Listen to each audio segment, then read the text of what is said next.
They'll try to defund the police and then embolden criminals. The rise in crime comes as police funding is being cut. The results speak for themselves. Police forces are being hollowed out by lagging recruitment and early retirements.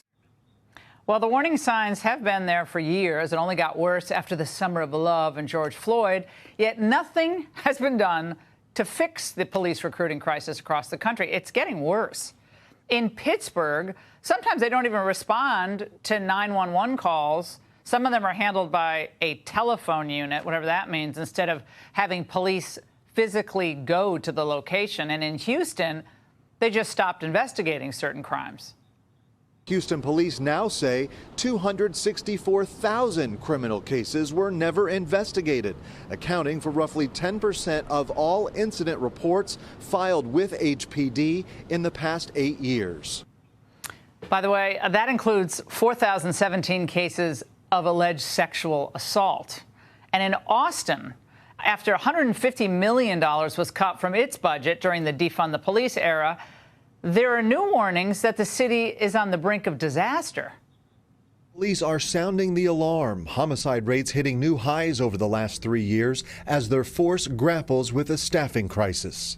Things are so tight, for a few hours on a recent Saturday, an entire section of East Austin had 0 patrol officers on duty. The no man's land out there. Joining me now, Joe Gamaldi, Vice President of the Fraternal Order of Police. Joe, we warned that this is exactly what would happen. And now keep it weird in Austin apparently means keep it dangerous. So this is going to affect real people and put real lives in jeopardy, as it already is. Yeah, the defund movement in Austin has been an unmitigated disaster. They defunded their department by $150 million. The next year, they had their highest murder rate in recorded history. Aggravated assaults are up 18%. Car thefts are up 77%. And their response times to emergencies are up to 10 minutes. And there's no help coming on the way here, folks. They're down 600 officers. They've been hemorrhaging people. They can't recruit. And do you really blame them? I mean, if you had a city council and a local Congressman Greg Casar who treat officers like scum, why the hell would you take that job? And this Congressman Greg Casar, he's a real peach. He loudly and proudly supported defunding the police. But here's the rub. When crime went up in his neighborhood, he wanted additional patrols there. So he doesn't give a damn about you, but he wants to make sure his family's taken care of. They're all hypocrites, and they don't give a damn about the residents in Austin. Now, there's a short-staffed police department in Northern California. Has residents really worried, so worried they may do something really drastic. Watch. There's a lot of people that are wanting to sue for the lack of response. People are feeling like the stress and anxiety and danger they feel like they're in. Gotten so bad that multiple individuals have indicated that they are intending to move because of the lack of response to calls for issues like domestic violence and restraining orders.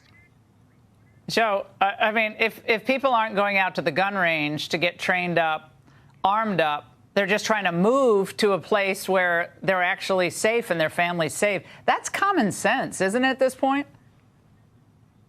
Well, yeah, of course, because they want their families to be protected. And just so you know, folks, if your community, if your city council, if your elected officials don't support law enforcement, it's only going to get worse. I mean, recruitment is in the tank. New Jersey applications are down 90%. In Illinois, they're down 80%. Retirements are up 45%. Resignations are up 25%.